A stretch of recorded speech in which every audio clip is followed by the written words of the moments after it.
ओम नमो भगवते वासुदेवाय। ओम नमो भगवते वासुदेवाय। ओम नमो भगवते वासुदेवाय। हरे कृष्णा, आप सभी का स्वागत है भगवत गीता स्वाध्याय में। आज हम हैं भगवत गीता के 6ठे अध्याय के 29वें श्लोक में। ये भी बहुत सुंदर और बहुत प्रसिद्ध श्लोक है। इसको आज समझने का प्रयास करते हैं। यदि आपके पास भगवत गीता है तो आप भी साथ में रख सकते हैं। Chapter 6 verse 29। सर्वभूतस्थमात्मानं सर्वभूतानि चात्मनि इक्षते योग युक्तात्मा सर्वत्र समदर्शनः। फिर से दोहराते हैं भगवद गीता के 6ठे अध्याय का 29वां श्लोक। सर्वभूतस्थमात्मानं सर्वभूतानि चात्मनि इक्षते योग युक्तात्मा सर्वत्र समदर्शनः। हिंदी शब्दार्थ है, भगवान कहते हैं वास्तविक योगी समस्त जीवों में मुझको तथा मुझ में समस्त जीवों को देखता है। निसंदेह स्वरूप सिद्ध व्यक्ति मुझ परमेश्वर को सर्वत्र देखता है ना। ये भगवान का स्टेटमेंट है। वास्तविक योगी, एक एक शब्द पे गौर करना है। वास्तविक योगी समस्त जीवों में, केवल ह्यूमन बीइंग नहीं, every living entity on this planet, समस्त जीवों में मुझ में समस्त जीवों को देखता है। वास्तविक योगी समस्त जीवों में मुझको तथा मुझ में समस्त जीवों को देखता है। निसंदेह, अनडाउटफुल। स्वरूप सिद्ध व्यक्ति, स्वरूप सिद्ध व्यक्ति उसको कहा गया है जिसको अपने सेल्फ रियलाइज सोल कह सकते हैं। जिस आत्मा को, जिस जीव को अपने स्वरूप का, असली स्वरूप का सही पता हो गया हो। अभी तक तो हमारा जो स्वरूप है वो हम कहते हैं हम मेल हैं, फीमेल हैं, इंडियन है ना, अमेरिकन है। बाहरी देहात्म बुद्धि में अभी हमारा परिचय है। हमारा घर ये है, हमारा पता ये है, हमारी जाति ये है, हमारा धर्म ये है, हमारी भाषा ये है इत्यादि। जो बाहरी स्वरूप है वास्तव में उससे ही हम अपना परिचय करते आए हैं और सांसारिक रूप से हमें यही परिचय देना ही होता है। लेकिन हमारा जो असली स्वरूप है वो है हम सच्चिदानंद आत्मा है, परमात्मा के ही अंश है। और अर्थात संबंध, प्रयोजन और अविधेय, तीन चीज की चर्चा जो मैं बार बार कई दिनों से कर रहा हूं। भगवान से अपने संबंध का पता हो जाना, उसके बाद प्रयोजन, अपने लक्ष्य का पता हो जाना कि मुझे वास्तव में जाना कहाँ है, मेरा असली घर क्या है, और अविधेय, उसका उपाय क्या करना है, उसके लिए हम क्या क्या कर रहे हैं। रानी जी नमस्कार, आप सभी का स्वागत है। संबंध, अविधेय और प्रयोजन, ये तीन चीजों में वास्तव में भगवद गीता का उद्देश्य पता चल जाता है। वैसे ऐसे लोगों को स्वरूप सिद्ध व्यक्ति कहते हैं जिनको अपना पता है, अपने परमात्मा का पता है और अपने असली घर का पता है। कहते हैं निसंदेह स्वरूप सिद्ध व्यक्ति मुझ परमेश्वर को सर्वत्र देखता है ना। सामान्यतया देखें तो सांसारिक रूप से भी व्यक्ति कहता है समता का भाव रखना चाहिए। भाई जाति धर्म का भेद ना हो, भाषा का भेद ना हो, क्षेत्र का भेद ना हो, स्त्री पुरुष का भेद ना हो, गरीब अमीर का भेद ना हो, है ना। मूर्ख और पढ़े लिखे में बहुत ज्यादा डिस्क्रिमिनेशन नहीं हो, है ना। लेकिन ये सिर्फ कहने के लिए है। बाहरी जितने भी, चाहे वो कोई पॉलिटिकल व्यक्ति हो या कोई संगठन, सामाजिक संगठन हो, है ना, ये सारे लोग अपने तरीके से व्यवस्था करने का प्रयास तो कर रहे हैं, लेकिन एक्चुअली में ये अभी कहीं आपको दिखेगा नहीं। कितना भी सोफिस्टिकेटेड व्यक्ति हो, कितना भी सोकॉल्ड अच्छा व्यक्ति हो, लेकिन उसके दिल में भी ये डिस्क्रिमिनेशन, ये भेदभाव तो रहता ही है। चाहे ऊंच नीच का हो, गरीबी अमीरी का हो, शहर गांव का हो, मूर्ख या पढ़े लिखे व्यक्ति का हो, है ना, सुंदर और कम सुंदर में हो, जाति धर्म भाषा और क्षेत्र इत्यादि का भेदभाव है। ये थोड़ा बहुत रहता ही रहता है, चाहे कितना भी पढ़ा लिखा व्यक्ति हो, चाहे कितना भी तथाकथित विद्वान व्यक्ति हो। बाहरी संसार भी इस समता का प्रयास कर रही है, लेकिन वास्तविक जो समता है, समत्वम योग उच्यते, वो केवल भगवान के संदेशों में जो व्यक्ति प्रशिक्षित हो गया है उसी के जीवन में आप व्यवहारिक रूप से देखेंगे कि सच में उसके भीतर समता का भाव है। वो हर एक जीव में हर एक व्यक्ति भगवान को देखता है और भगवान में ही हर एक जीव को देखता है, और इसी कारण उसके हृदय में वास्तव में भेदभाव नहीं होता।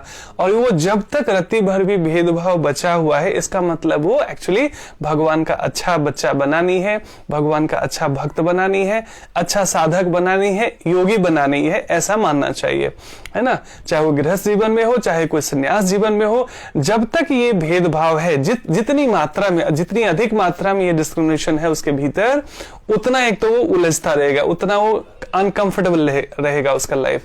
और जैसे समत्वम योग उच्चते में वास्तव में व्यक्ति जीने लगा तो उसके हृदय में भगवान का प्रेम उतरने लगता है, लव एंड कंपैशन उतरने लगता है। और ये नकली नहीं होता, ये टेम्पररी नहीं होता, ये अनकंडीशनल लव एंड कंपैशन होता है। यहाँ पर सारे भेदभाव मिट जाते हैं, चाहे आपके बगल में कोई ड्राइवर बैठा हो या कोई डायरेक्टर बैठा हो, कोई गांव का व्यक्ति हो या शहर का हो, कोई मूर्ख हो या पढ़ा लिखा व्यक्ति हो, किसी जाति धर्म संप्रदाय का हो, अब उस व्यक्ति से वास्तव में भेद नहीं करते। ये बहुत ऊंची स्थिति है, कह देना और पढ़ लेना बहुत आसान है वास्तव में, लेकिन वास्तव में इसमें जीना, यही उद्देश्य है भगवद गीता का संदेश। और एक बार जब वाई क्लियर हो जाता है ना, पहले अच्छा बनने का पूरा फाइट है, प्रयास है, संघर्ष है कि हमें अच्छा बनना है, अच्छा करना है, अच्छा सोचना है। बुराई नहीं है, ऐसे तो आर्टिफिशियली शुरू में प्रयास करना होता है, लेकिन भक्त बनने का अर्थ है, साधक बनने का अर्थ है, जहां आपका व्हाई क्लियर हो जाता है कि हमें क्यों अच्छा बनना, क्यों भक्त बनना, क्यों हर एक व्यक्ति से प्रेम करना, क्यों हर एक व्यक्ति का सहयोग करना और सेवा भाव में रहना। ये व्हाई जब क्लियर हो जाता है तो चीजें फिर आर्टिफिशियली या मैकेनिकली नहीं होती, वो स्पॉन्टेनियसली, नेचुरली, एफर्टलेसली होने लगती है। इसलिए भक्त अच्छा बनने का प्रयास नहीं करते, अच्छे हो जाते हैं। सो शुरुआत में ठीक है, अच्छा बनने का हमें प्रयास करना पड़ता है, धीरे धीरे धीरे धीरे, ये एक यात्रा है, ये एक प्रोसेस है। लेकिन धीरे धीरे एक ऐसी अवस्था आती है जब हम वास्तव में समता के भाव में जीने लगते हैं, बिना किसी भेदभाव के। क्योंकि हर एक जीव जो अपने सुख दुख भोग रहा है, या उसको अलग अलग शरीर मिला है ना, अलग अलग भाषा क्षेत्र इत्यादि मिला है, वो उसके अपने कर्मों का फल है। लेकिन हमारा कर्तव्य है हर एक जीव को सुख देना।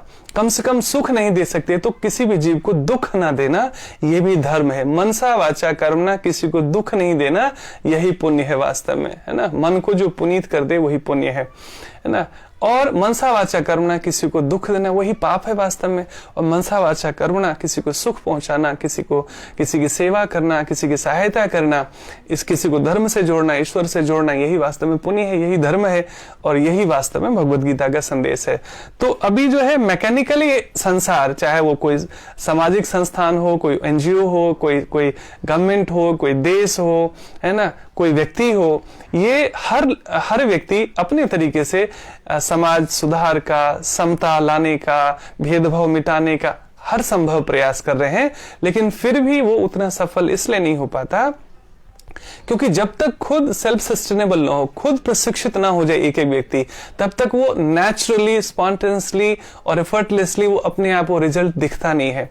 एक चर्चा मैं पहले भी करता रहा हूं, जो भी मैंने सत्संग से साधु जनों से सुना, कि आज देखिए वृद्धाश्रम में भीड़ बढ़ रही है, वेश्यालय में भीड़ बढ़ रही है, एड्स की बीमारियां बढ़ रही है, नशा के जो शिकार हैं वो लोग बढ़ते जा रहे हैं, है ना, नशेड़ी बढ़ते जा रहे हैं। आप किसी भी देखिए, किसी भी आप बियर या कि कोई ऐसे शराब की दुकान में देखिए किस तरह कीड़े मकोड़ों की तरह भीड़ और लाइन लगी रहती है। कोरोना काल में जहां लोग जिंदगी मौत से जूझ रहे थे, डर रहे थे, सोशल डिस्टेंसिंग की बात की जा रही थी, और वहां पर ऐसे भीड़ लगी थी पागलों की तरह।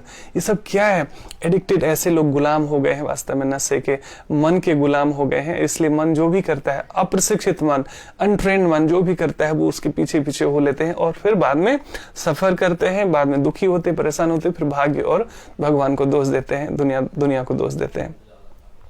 ये सारी चीजें एक जगह आकर हमेशा के लिए ठीक हो सकती है। इसलिए कहते हैं साधु शास्त्र कि जड़ में पानी डालने से पूरा पेड़ हरा भरा हो जाता है। सो हर एक इंडिविजुअल को, क्योंकि हर एक व्यक्ति खुशी ढूंढ रहा है, खुशी ढूंढने के लिए कभी वो शराब जाता है, कभी वो डिस्को जाता है, कभी वो व्यभिचार करता है, कभी वो जुआ खेलता है, कभी किसी को धोखा देता है। वास्तव में they are all looking for happiness. कई लोग सुसाइड जो करते हैं ना, यहाँ तक कि जो आत्महत्या भी कोई व्यक्ति करता है, वो भी एक्चुअली खुशी ढूंढ रहा है। उसको लगता है ये शरीर की वजह से दुख है, ये शरीर नहीं रहेगा तो हम दुखों से मुक्त हो जाएंगे। यद्यपि ये भ्रम है, ये धोखा है, ये छलावा है, लेकिन उसका बुद्धि अभी प्रशिक्षित नहीं है, इसलिए वो खुशी ढूंढने के लिए एक गलत मार्ग चुन लेता है और उल्टा और दुख के दलदल में फंस जाता है। अभिषेक प्रभु, जय श्री कृष्णा, रीता जी हरे कृष्णा, आप सभी का स्वागत है। आप सभी मुझे दिखते रहते हैं। तो कहने का मतलब क्या है, ये सारी चीजें मिनिमाइज की जा सकती है, बंद हो सकती है जब हर एक इंडिविजुअल को धर्म से प्रशिक्षित कर दिया जाए। तो वो अपने माता पिता को दुख नहीं देगा, पति पत्नी एक दूसरे को दुख नहीं देंगे, है ना, कोई पड़ोसी को दुख नहीं देगा, यहाँ तक कि अपने एम्प्लॉयर एक दूसरे को दुखी नहीं करेंगे, धोखा नहीं देंगे, है ना। सो कहने का मतलब जितनी भी धोखा है, चीटिंग है, नशा है, व्यभिचार है ना, बीमारियां हैं, ये सारी एक जगह आकर ठीक हो सकती है। वो है अध्यात्म का प्रशिक्षण। कोई भी सरकार खुलकर इसका प्रशिक्षण इसलिए नहीं कर पा रही है क्योंकि फिर लोग हिंदू मुस्लिम करने लगेंगे, आपस में लड़ने लगेंगे, जबकि भगवत गीता जैसा संदेश तो पूरे मानव मात्र के कल्याण के लिए है। इसलिए देखेंगे जो विदेश की यूनिवर्सिटी है, कॉलेज है, वहां पर भगवत गीता को पढ़ाया जा रहा है, इसकी एक सब्जेक्ट है, इसके एग्जाम्स होते हैं, इसकी स्टडी होती है ना। लेकिन अपने यहाँ पर ही हमारे कोर्ट में, न्यायालय में भगवत गीता पर कसम खाने के लिए अभी भी कोर्ट में रखा जाता है गीता, जो भी कहूंगा सच कहूंगा, सच के सिवा कुछ नहीं कहूंगा।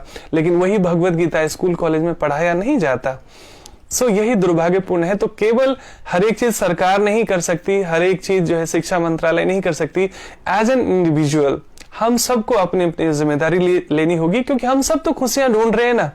अभी तक हम गलत जगह खुशियां ढूंढ रहे थे, अब सही स्रोत का पता चल गया। ये मार्ग थोड़ा कठिन हो सकता है, समझने में थोड़ा सा वक्त लग सकता है, लेकिन जैसे जैसे जैसे परत दर परत हमारी अज्ञानता दूर होती चली जाती है, वैसे वैसे हमारे जीवन में स्फुरना होती है आनंद की, खुशियों की। और ये परमानेंट हैप्पीनेस का मार्ग है। वास्तव में ये टेम्परेरी प्लेजर का मार्ग नहीं है।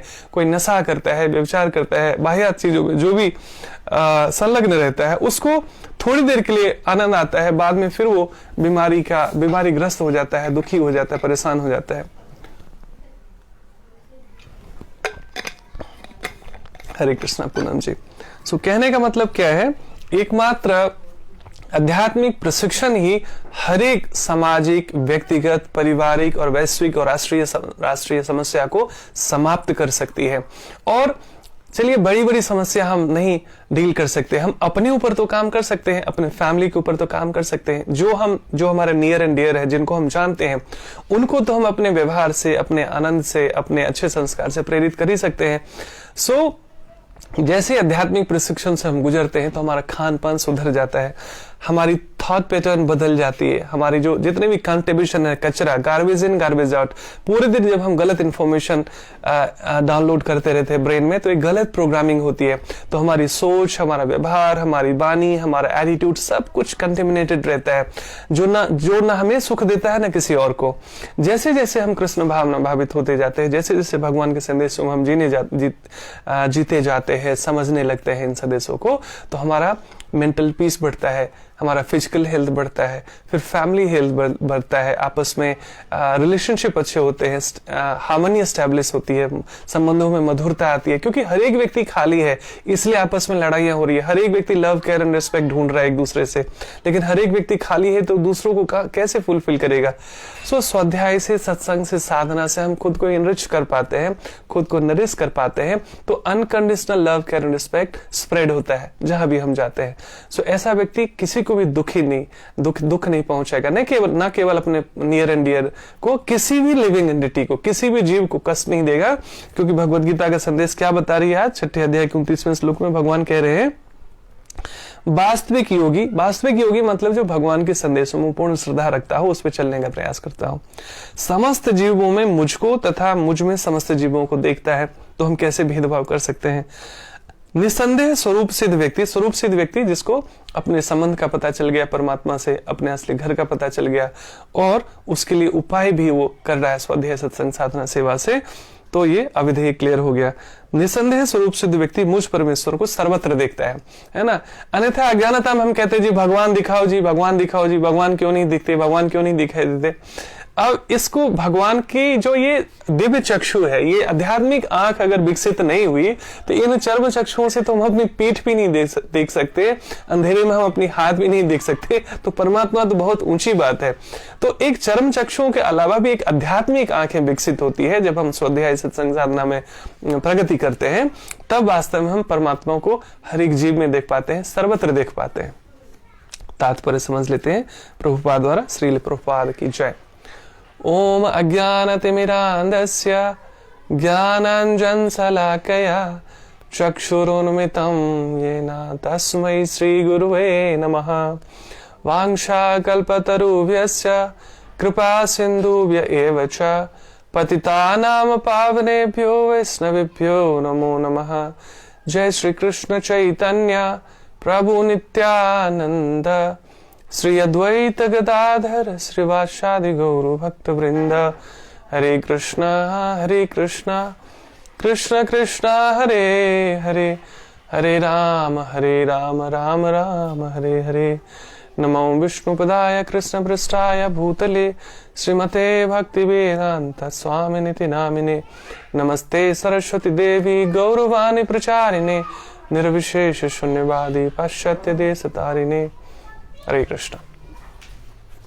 तात्पर्य श्रील प्रभुपाद द्वारा। श्रील प्रभुपाद की जय। कृष्ण भावना भावित योगी पूर्ण दृष्टा होता है। पूर्ण दृष्टा मतलब पूर्णतया सही चीजों को देखने वाला। पूर्ण दृष्टा वही हो सकता है जिसकी आध्यात्मिक दृष्टि विकसित हो चुकी हो संसार को देखने की, क्योंकि वह परब्रह्म कृष्ण को हर प्राणी के हृदय में परमात्मा रूप में स्थित देखता है। आप कभी एक दिन ये प्रैक्टिकल करके देखिए कि आप शुरुआत कर सकते हैं अपने फैमिली मेंबर से। आप जिनसे भी आपकी फाइट है, स्ट्रगल है, आपस में चूंकि प्रेम का हिस्सा है, कभी नीम कभी सहज आपस में हम कभी लड़ते भी हैं, कभी झगड़ते भी हैं, कभी हम प्यार से रहते भी हैं, एक दूसरे के बिना रह भी नहीं पाते। ये जीवन की सच्चाई है। इसलिए अहंकार जितना कम होता जाता है हमारा प्रेम बढ़ने लगता है, और जितना अहंकार और एरोगेंस ज्यादा रहता है जीवन में उतना प्रेम से हम दूर रहते हैं, उतनी जीवन में खटास रहती है, उतनी लड़ाई झगड़े और कलह कपट होते रहते जीवन में। सो अपने आप कुछ जादू होता नहीं है। जैसे जैसे जैसे प्रतिदिन हम स्वाध्याय सत्संग साधना सेवा इत्यादि से जुड़ते जाते हैं, हमारे भीतर का जो प्रेम है उसको ना जल मिलता है, उसको सिंचन मिलता है, उसको नरिशमेंट मिलती है, तो हमारा जो लव एनर्जी है वो ग्रो करता है धीरे धीरे। और जितना हमारे भीतर प्रेम प्रस्फुटन होता है, प्रेम की वृद्धि होती है, उतना हमारा अहंकार एरोगेंस ये सारी चीजें मिनिमाइज हो जाती है, और ह्यूमिलिटी और प्रेम ये सब बढ़ता जाता है। ये एक दिन की प्रोसेस नहीं है, but yes we can we are in the process and we can grow that energy. Lakshmi ji Hare Krishna, आपका स्वागत है, आप सभी का स्वागत है। So all right. ईश्वर सर्वभूतानां हृदय से अर्जुना तिष्ठति। अपने परमात्मा रूप में भगवान एक कुत्ते तथा एक ब्राह्मण दोनों के हृदय में स्थित होते हैं। दोनों एक्सट्रीम दिखाया गया। कुत्ते को हम बड़ा हे दृश्य देखते हैं, यद्यपि जो साधक होते हैं वो कोई भेदभाव नहीं, उनको पता होता है कि भाई इसके अपने कर्मों के हिसाब से यह शरीर मिला है, सुख या दुख मिला है, लेकिन हमें किसी को भी कष्ट नहीं पहुंचाना है, आत्मरक्षा भी करनी है और किसी को कष्ट भी नहीं पहुंचाना है। और एक तरफ सामाजिक रूप से कम भारतीय समाज में अभी भी चाहे मुंह पे लोग प्रणाम करते हो, पीठ पीछे निंदा करते हो, जो भी करते हो, हर धर्म संप्रदाय में कुछ अच्छे लोग होते हैं, कुछ बुरे लोग होते हैं। तो हमें स्टैंप नहीं लगा देना चाहिए कि इस जाति के, इस धर्म के, इस क्षेत्र के या इस भाषा के लोग ऐसे ही होते हैं। कुछ लोगों के गलत अनुभव से हम हर एक व्यक्ति पर स्टैंप लगा देते हैं। ऐसा नहीं, ऐसा उचित नहीं है। हर जगह लोग अच्छे भी होते हैं, बुरे भी होते हैं। सो यहाँ पर क्या उदाहरण दिया गया है? अपने परमात्मा रूप में भगवान एक कुत्ते तथा एक ब्राह्मण दोनों के हृदय में स्थित रहते हैं। सो सामाजिक रूप से चूंकि ब्राह्मण को थोड़ा सा अच्छा माना जाता है, लेकिन वो अच्छा तभी है जब वास्तव में वो ब्राह्मण धर्म का पालन करते हो। और कहते हैं, ब्राह्मण कहते हैं ब्रह्म जानति इति ब्राह्मण, जो ब्रह्म का ज्ञान रखते हैं और ब्रह्म का के ज्ञान का ही प्रचार प्रसार करते हैं, वास्तव में उन्हें ही सही मायने में ब्राह्मण कहा जाएगा। लेकिन यहाँ पर क्या कह रहे हैं प्रभुपाद कि एक कुत्ते और एक ब्राह्मण दोनों में कोई भगवान भेदभाव नहीं करते, दोनों के हृदय में रहना स्वीकार करते हैं, है ना। पूर्ण योगी जानता है कि भगवान नित्य रूप में दिव्य हैं। जो सच में योगी होते हैं, जो भगवान, पूर्ण योगी मतलब जो भगवान के संदेशों में पूर्ण रूप से आस्था रखता हो और वैसा ही तदनुरूप जीवन जीने का प्रयास करता हो। सो भगवान नित्य रूप में, नित्य मतलब नित्यो नित्यानाम, मतलब वो इतना शुद्ध है, वो इतना ट्रांसेंडेंटल है कि दुनिया की कोई भी चीज उनको कंटेमिनेट नहीं कर सकती है वास्तव में, है ना। पूर्णमिदः पूर्णमिदम्, सो इतने पूर्ण है, नित्य हैं, शाश्वत हैं, जो हमेशा पहले भी थे, आज भी हैं, कल भी रहने वाले हैं, है ना।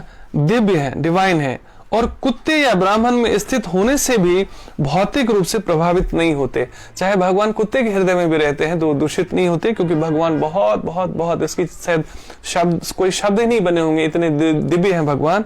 और एक ब्राह्मण के हृदय में भी स्थित रहने से वो दूषित नहीं होते वास्तव में। यही भगवान की परम निरपेक्षता है। सो भगवान वास्तव में निष्पक्ष हैं, इसी तरीके से वो निरपेक्ष रहते हैं।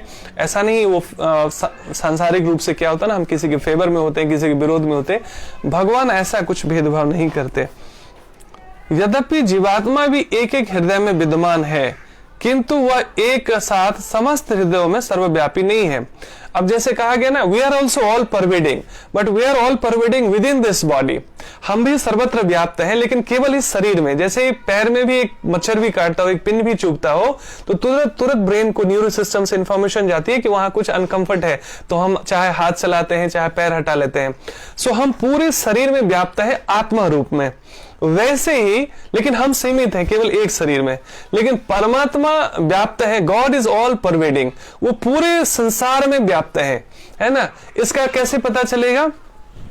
जैसे हमें पूरे शरीर में कहीं भी कुछ कांटा चुभ जाता है, चोट लग जाता है, या कुछ भी अनकंफर्ट होता है, तो पता चल जाता है हमें तुरंत कि कहां पर क्या हुआ है। वैसे ही पूरे संसार में, चूंकि भगवान के ही गर्भ में है पूरा संसार, तो पूरे संसार में कहां पर क्या घटना हो रही है तो भगवान को ठीक पता चलता है ना। जिस तरह हमारे अपने शरीर में कहीं कुछ घटित होता है तो हमें पता चलता है। सो हम भी सर्वत्र व्याप्त हैं, लेकिन इस शरीर में सर्वत्र व्याप्त है ना। लेकिन जो भगवान है वो पूरे संसार में व्याप्त है ना। यद्यपि जीवात्मा एक एक हृदय में विद्यमान है, किंतु वह एकमात्र समस्त हृदयों में सर्वव्यापी नहीं। जैसे अब कहा गया कि कुत्ते के हृदय में भी भगवान रहते हैं, और एक मच्छर के हृदय में भी, और एक ब्राह्मण के हृदय में भी, हर एक जीव के हृदय में भी, है ना। एक पेड़ पौधे के जिसमें भी जीव है, जीवन है, उसमें रहते हैं भगवान। लेकिन एक जीव एक शरीर में ही सीमित रह सकता है, लेकिन भगवान हर हृदय में रहते हुए भी, God is one and all pervading, वो सर्वत्र व्याप्त रहते हुए भी एक है, और एक रहते हुए भी सर्वत्र व्याप्त है वास्तव में। इसलिए कहते हैं अचिंत्य, अचिंत्य भेदाभेद कहा गया है। सो भगवान को हम केवल अपनी सीमित बुद्धि से फ्रेम नहीं कर सकते कि भगवान ऐसे ही होते हैं, ऐसे ही होते हैं। भगवान हर तरीके से निराकार साकार रूप लेकर सर्वत्र विद्यमान है। आत्मा तथा परमात्मा का यही अंतर है।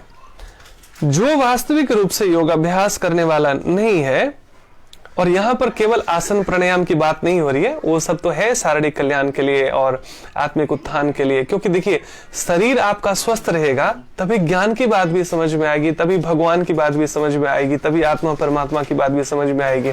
नहीं तो पूरे जीवन आदमी रोग व्याधियों में ही, कष्टों में ही उलझा रहता है, मानसिक शारीरिक व्याधियों से, उसे भगवान की याद कहाँ आएगी। हाँ, कुछ बिरले लोग होते हैं ऐसे जिनको जितना भी दुख कष्ट होता है, चाहे शारीरिक, मानसिक, सामाजिक, पारिवारिक हो, तो वो भगवान को याद करते हैं इसी बहाने।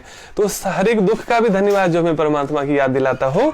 लेकिन जब परमात्मा को याद करने का मतलब केवल याद करना नहीं है, उनको याद करके उनके संदेशों पर चलना भी है।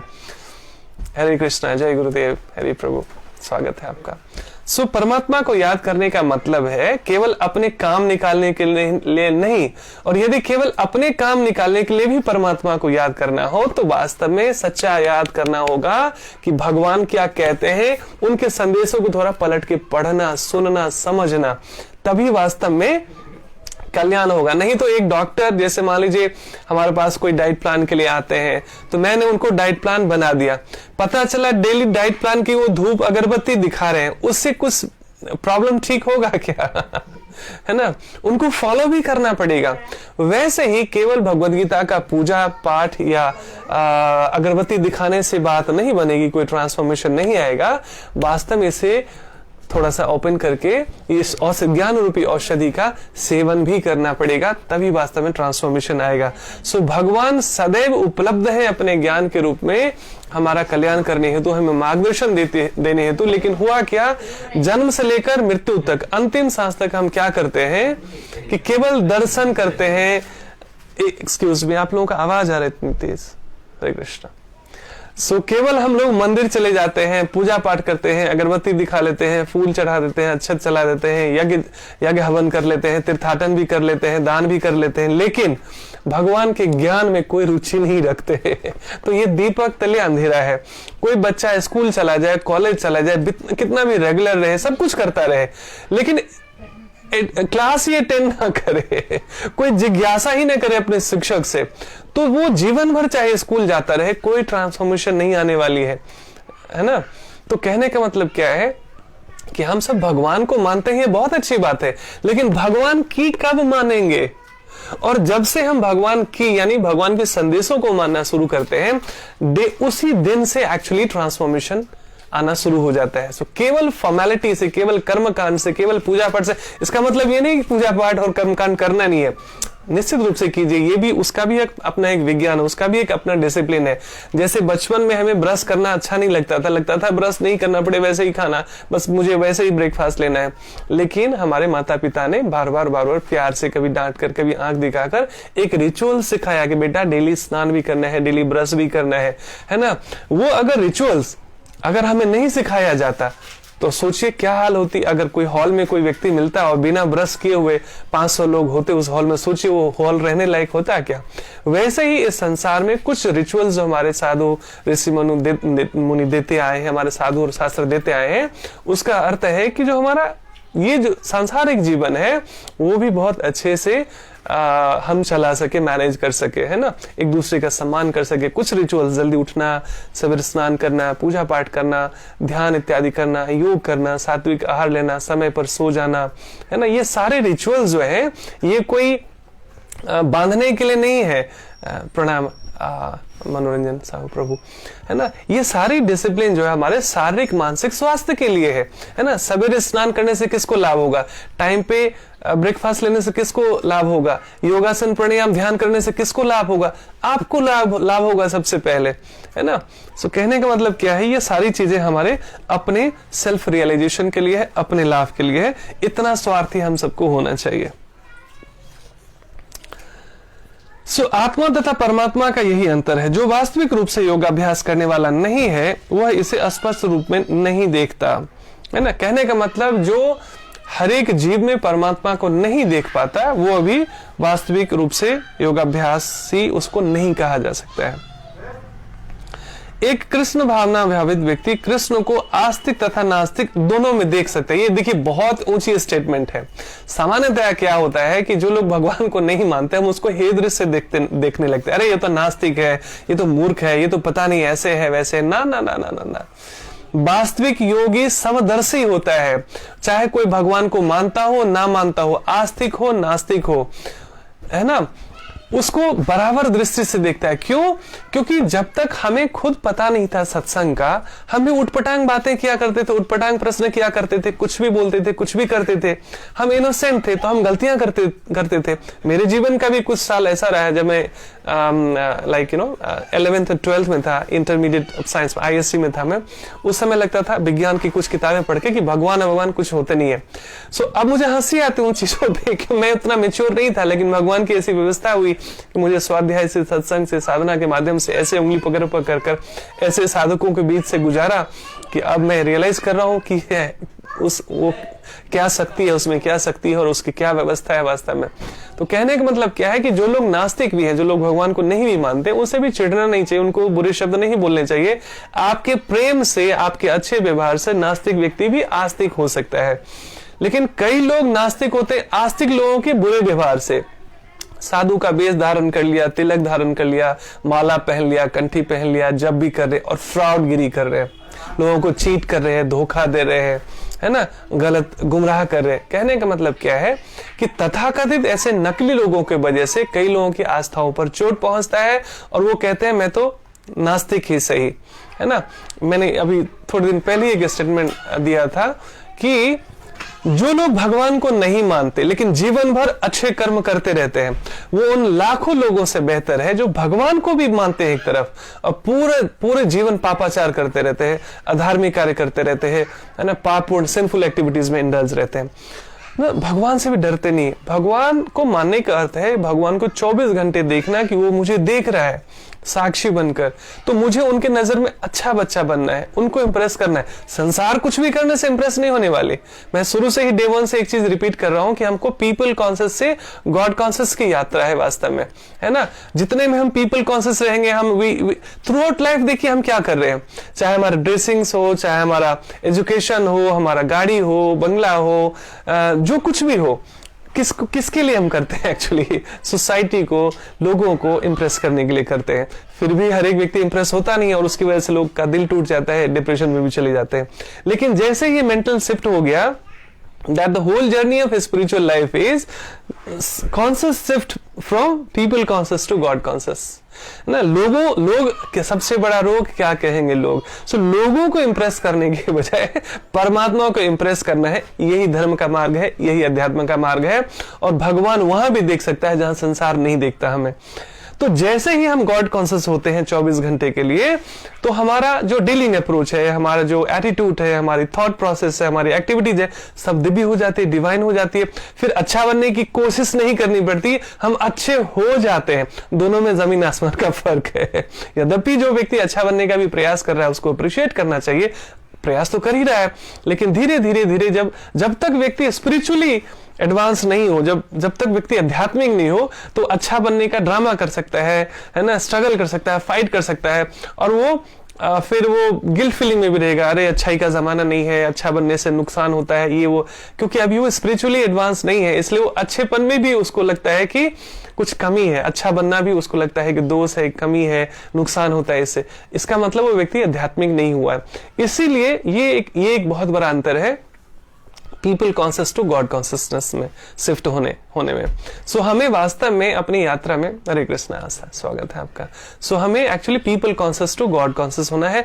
और विश्वास कीजिए, सच में जब हम ट्रांसपेरेंट हो जाते हैं, सच में जब हम ट्रांसेंडेंटल हो जाते हैं, सच में जब हम गॉड कॉन्शियस हो जाते हैं, वो हमारे व्यवहार में दिखता है, अच्छा लगता है। और सबसे पहले उसका प्रमाण घर के लोगों को और आपके आसपास के लोगों को मिलता है, पहली बात।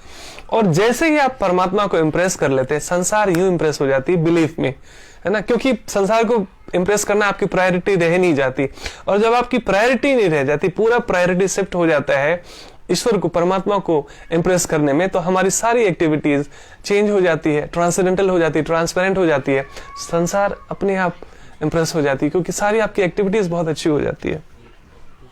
सो ये है रियल ट्रांसफॉर्मेशन, नहीं तो नकलीपन जाता नहीं है।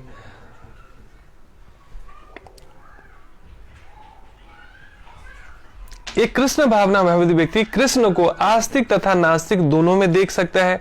स्मृति में इसकी पुष्टि इस प्रकार हुई है, आत तत्वाच मात्र तत्वाच आत्मा ही परमो हरि। भगवान सभी प्राणियों का स्रोत होने के कारण माता और पालनकर्ता के समान है।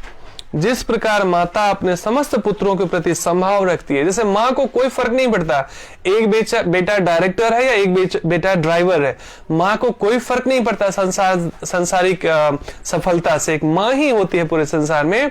आप जिस हाल में भी हैं, सी लव्स यू अनकंडीशनली। अनकंडीशनल अहेतुकी प्रेम का कोई उदाहरण हो सकता है तो केवल माँ हो सकती है। बाकी जितने भी रिश्ते नाते हैं वो आपका प्रेम, आपका मान सम्मान, आपका देखभाल, लव केयर, रिस्पेक्ट पूरा कंडीशनल है। आपकी आर्थिक स्थिति कैसी है, आप दिखने में कैसे हैं, आप फाइनेंशियली कितने साउंड हैं, है ना, सोशल आपका रुतबा कैसा है, ये सारी चीजें, उनको आपसे लाभ कहां तक मिल रहा है और कब तक मिल रहा है। तो जब तक ये सब चीजें मिलती रहती है तब तक सब कुछ ठीक ठाक रहता है। लेकिन माँ के साथ ही एक्सेप्शन है, अपवाद है, कोई भी माँ हो। इसलिए परमात्मा के प्रेम की एक झलक अगर एक्सपीरियंस की जा सकती है तो वो केवल माँ होती है संसार में। और ये हम सब इसको बखूबी समझ सकते हैं, इसको शायद प्रूफ करने की भी जरूरत नहीं है। तो जिस प्रकार माता अपने समस्त पुत्रों के प्रति संभाव रखती है ना, उसी प्रकार परम, बल्कि उल्टा ऐसा देखा गया है कि जो बेटा थोड़ा कमजोर है फाइनेंशियली, सोशली, फिजिकली, जिस तरीके से भी, मेंटली, माँ का प्रेम कुछ ज्यादा ही उसके प्रति हो जाता है। संसार उसको दूर करना चाहती है, माँ उसके और करीब होना चाहती है, कि उसकी चिंता होती है उसको कि चलो एक बेटा मेरा सफल है, सक्षम है, लेकिन इसको कौन देखेगा, उसको चिंता होती है, उसके लिए पता नहीं क्या, भगवान से भी मिन्नतें मांगती है वो। So this happens. तो सोचिए, जब संसारिक माँ के प्रति इतनी प्रेम और करुणा है, इतनी समता का भाव है, समदृष्टि है, तो उस परमात्मा के हृदय में कितना होगा ये भाव। उसी प्रकार परम पिता या माता भी रखता है। फलस्वरूप परमात्मा प्रत्येक जीव में निवास करता है।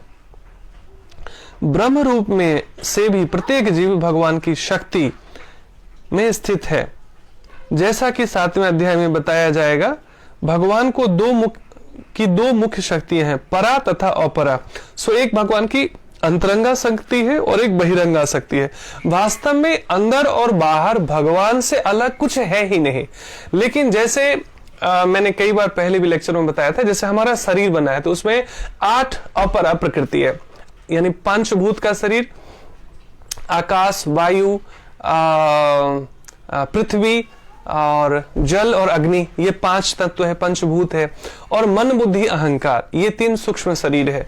ये 8 मिलकर हमारे शरीर का निर्माण हुआ है। और इसमें इसका, लेकिन चाहे मन, बुद्धि, अहंकार भी रहे, लेकिन आस्था करिए, मम्मी की याद आने लगी, आनी चाहिए हम सबको मम्मी की याद। और हम सब भाग्यशाली हैं जिनकी मम्मी है, और उन सब के लिए भी प्रार्थना जिनकी मम्मी नहीं है संसार में, और तो उन्हें मम्मी के प्रेम से, एक्चुअली वही मम्मी का जैसा प्रेम मिलता है ना, वैसे अनकंडीशनल प्रेम हमें भी संसार को देना चाहिए। दिस इज द लर्निंग, है ना। सो और परमात्मा हमारे नित्य माता पिता हैं, सो उनकी याद में, क्योंकि जो हमारे शारीरिक शरीर के माता पिता है वो शरीर के साथ हैं, शरीर के साथ खत्म हो जाते हैं, लेकिन जो परमात्मा है, जो हमारे नित्य संगी है, सखा है, माता पिता हैं, वो पहले भी थे, आज भी हैं, कल भी रहने वाले हैं। सो असली संबंध हमारा भगवान से एस्टेब्लिश हो जाए तो हमारे माता पिता भी, चाहे वो संसार में है, चाहे वो भगवान के धाम में हो, उनको, उनकी आत्मा को बड़ी शांति मिलती है वास्तव में। सो हमें भगवान का अच्छा बच्चा बनना है। सो मैं कहा था बीच में, उम्मीद करता हूँ कोई टॉपिक ना भूल गया हूं मैं। कोई भी ऐसा मैं एग्जाम्पल दे रहा हूँ और बीच में रह जाए और आप सुन रहे हो, तो आप मुझे क्वेश्चन यहाँ पे मैसेज टाइप करके छोड़ सकते हैं, so that I can reconnect. So हाँ, तो मैं परा प्रकृति और परा प्रकृति की बात कर रहा था। तो पंचभूत का बना हुआ शरीर और फिर 3 मन, बुद्धि, अहंकार, ये 8 जो है अपरा प्रकृति है, यानी भगवान से ही जुड़ी हुई ये चीजें हैं। भगवान से अलग तो कुछ है नहीं, लेकिन ये एक्सटर्नल पोटेंशियल, बाहरी शक्तियां है ना, जिससे हमारा शरीर बना हुआ है। और इस शरीर से जब एक चीज निकल जाता है, गॉड पार्टिकल, जिसको हम पराशक्ति कहते हैं, जो हमारी आत्मा है। सो इस शरीर का वजूद, मिट्टी का शरीर हो या ये हमारा पंचभूत का शरीर हो या मन, बुद्धि, अहंकार से बना हुआ शरीर हो, इसका वजूद, इसका एग्जिस्टेंस अभी इसलिए है, जैसे हम सोच रहे हैं, बोल रहे हैं, सुन रहे हैं, क्योंकि इसमें वो गॉड पार्टिकल है, क्योंकि उसमें इस शरीर में एक परा प्रकृति है जिसको हम आत्मा कहते हैं, है ना। वो सिम की तरह है। यदि ये आत्मा निकाल ली जाए तो शरीर वहीं पड़ा रहता है, किसी काम का ना वो सुनता है, कान भी होती है सुनता नहीं, आंख भी होती है देखता नहीं, नाक भी होता है सूंघता नहीं है, मुंह भी होती है, न खा सकता है न बोल सकता है। तो जो असली चीज है, उसके पूरे जीवन स्कूल कॉलेज में कहीं पढ़ाई नहीं होती, केवल मृत्यु के समय कहा जाता है इनकी आत्मा को शांति मिले। अरे जीवन में शांति नहीं मिले क्या? और भगवत गीता वो स्रोत है जीवन में शांति प्राप्त करने हेतु, आत्मा परमात्मा के विषय में संबंध प्राप्त करने, संबंध समझने हेतु, लेकिन उसकी कोई चर्चा नहीं होती दूर दूर तक।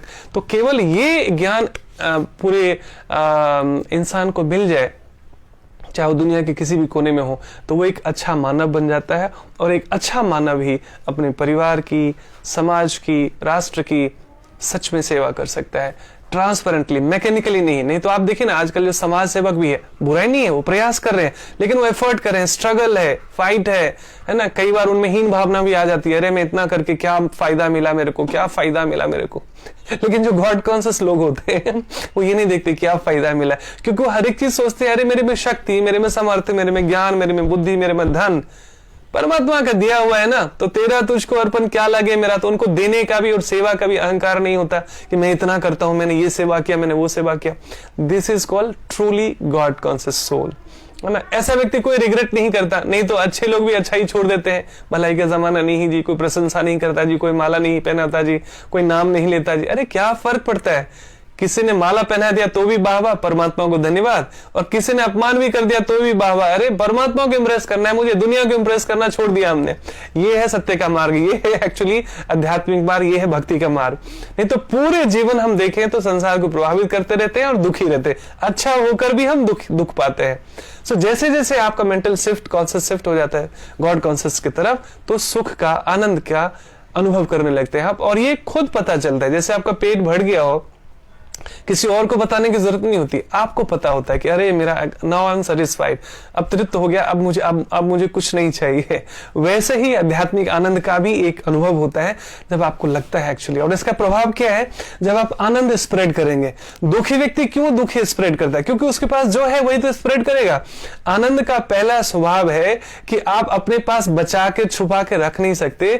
जब तक ये बांटते नहीं है, जब तक ये छलकता नहीं है, आनंद का पता ही नहीं चलता है। सो आनंद का स्वभाव है कि अपने आप छलकेगा, बांटेंगे। आपको जो सुख मिला, आपको जो आनंद मिला, आपको जो प्रेम मिला है ना, आपके जीवन में जो सहजता और ठहराव आई, ये आप अपने व्यवहार से दूसरों में भी साझा करना चाहते हैं। ये आनंद का स्वरूप है वास्तव में। सांसारिक जो आनंद है वो तो छुपाना चाहता है, बचाना चाहता है, सीमित और स्वार्थ में अपने आप को बांध लेता है। लेकिन ये सारी बाउंड्रीज तोड़ देता है ना। कोई भेदभाव नहीं है, जीव मात्र से प्रेम और करुणा, सबके प्रति सेवा का भाव, सबके कल्याण की कामना, है ना।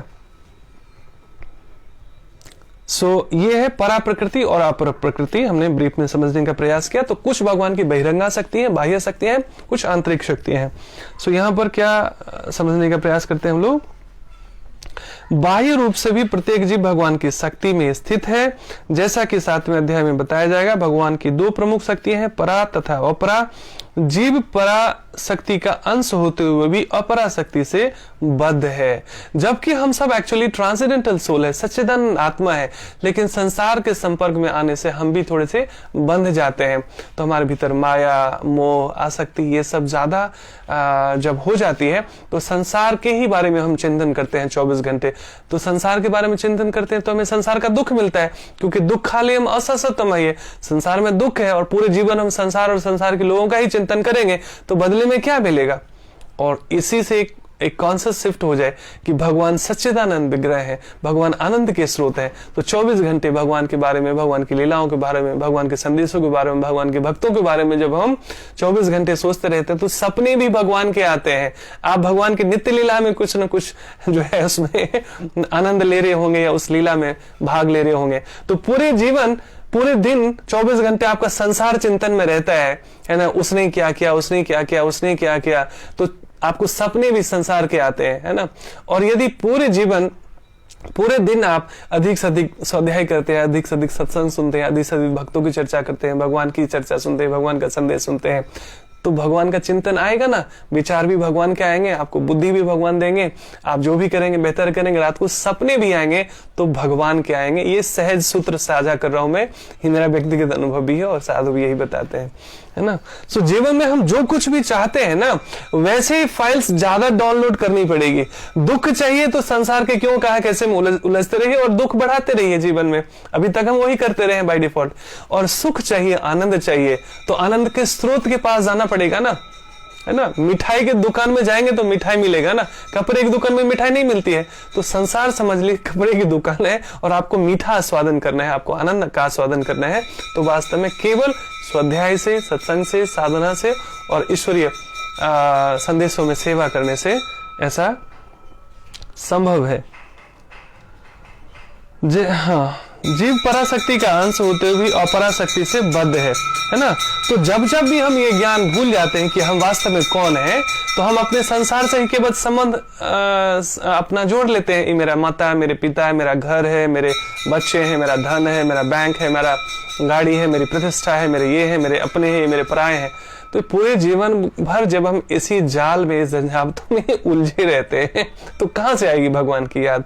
तो भगवान इसी कारण हम बंध जाते। बंधने का मतलब बार बार इस मृत्यु लोक में आते हैं, बार बार हमारा जन्म होता है, बार बार हमें जन्म मृत्यु जरा व्याधि के कष्ट से जूझना पड़ता है और बार बार हम यहीं पे दुख पाते हैं। जीव सदा ही भगवान की शक्ति में स्थित है। प्रत्येक जीव किसी न किसी प्रकार भगवान में ही स्थित रहता है। योगी समदर्शी है क्योंकि वह देखता है कि सारे जीव अपने अपने कर्म फल के अनुसार विभिन्न स्थितियों में रहकर भगवान के दास होते हैं। अपराशक्ति में जीव भौतिक इंद्रियों का दास होता है। सो जब जब भी हम केवल अपने सेंस ग्रेटिफिकेशन के लिए ही जीवन में सारी योजनाएं बनाते हैं, उसी के लिए सब कुछ करते हैं, तो हम अपराशक्ति में होते हैं, समझ लीजिए। मतलब भगवान के बहिरंगा जो शक्ति है उसमें हम बद्ध हो जाते हैं। जबकि पराशक्ति में वो साक्षात परमेश्वर का दास होता है। तो सीधा सीधा इसको समझने का अर्थ है जो प्रभुपाद यहाँ बताने का प्रयास कर रहे हैं कि भगवान का दास बन जाना है, यानी भगवान के संदेशों पर चलने का प्रयास करना है, तो हम दिव्य हो जाते हैं, हम आनंदित हो जाते हैं, परमानेंट हैप्पीनेस का यह स्रोत है। और हम संसार का दास हो जाते हैं, यानी अपनी इंद्रियों का दास हो जाते हैं, तो हम दुखी रहते हैं, बद्ध हो जाते हैं। इस प्रकार प्रत्येक अवस्था में जीव ईश्वर का दास है। कृष्ण भावना भावित व्यक्ति में यह समदृष्टि पूर्ण होती है। सो कृष्ण भावना भावित मतलब जो भगवान के संदेशों में जीना सीख गया, 100% नहीं, 100% हो सकता है, 100% बहुत बड़ी बात हो, 1% भी, आप जिस मात्रा में भी भगवान के संदेशों में जीना सीख जाते हैं, उनको समझकर उनको पढ़ना पड़ेगा, उनको समझना पड़ेगा, जिज्ञासा करनी पड़ेगी। अच्छे जो वरिष्ठ भक्त जो उसमें जीने का प्रयास करते हैं उनको सुनने का, उनसे मार्गदर्शन लेने का। जैसे जैसे ये भाव बढ़ता रहेगा, प्रतिदिन डोज होना चाहिए। जैसे प्रतिदिन हम स्नान करते हैं, प्रतिदिन भोजन करते हैं, है ना, प्रतिदिन योगासन प्राणायाम ध्यान इत्यादि करते हैं, उसी तरह प्रतिदिन हमें थोड़ा सा सुनना भी चाहिए भगवान के विषय में और पढ़ना भी चाहिए भगवान के विषय में। जैसे हम लोगों का रूटीन है, everyday morning we start with reading Bhagavad Gita. थोड़ा सा ही सही, चाहे 10 मिनट हो, 15 मिनट हो, पढ़ते हैं। सोने से पहले भी या तो पढ़कर या कुछ सुनकर भगवान के विषय में सोते हैं। तो कहां से भय आएगा, कहां से चिंता आएगी, कहां से टेंशन होएगा? टेंशन लेने के लिए फुर्सत ही नहीं है। This is transcendental life, this is devotional life. ऐसे ही हम सबको बनना है वास्तव में। ऐसे ही दीप से दीप जले, एक दूसरे को प्रेरित करें, और ऐसा आनंदित जीवन संभव है जहां पर भय मुक्त हो जाते हैं हम, चिंता मुक्त हो जाते हैं और सुरक्षित हो जाते हैं। और ऐसा संभव है, प्रतिदिन थोड़ा थोड़ा थोड़ा थोड़ा अभ्यास करते करते ऐसे जीवन को हम प्राप्त कर सकते हैं। हरे कृष्णा। आज का यही संदेश था। आप सभी का बहुत बहुत धन्यवाद आपके धैर्य के लिए। इतने धैर्य से आप सुनते रहे और दीप से दीप जले। मेरे जीवन में जो प्रकाश आया उसकी स्फुरण मैं आपसे साझा कर रहा हूँ। आप भी ऐसा कर सकते हैं, आपके जीवन में ऐसा आनंद आता है तो ऐसा करना चाहिए। ये सबसे बड़ी सेवा होगी आज के समय में। सो दिन शुभ हो, मंगलमय हो। हरे कृष्णा। कोई प्रश्न या जिज्ञासा हो आप कर सकते हैं। बहुत बहुत धन्यवाद।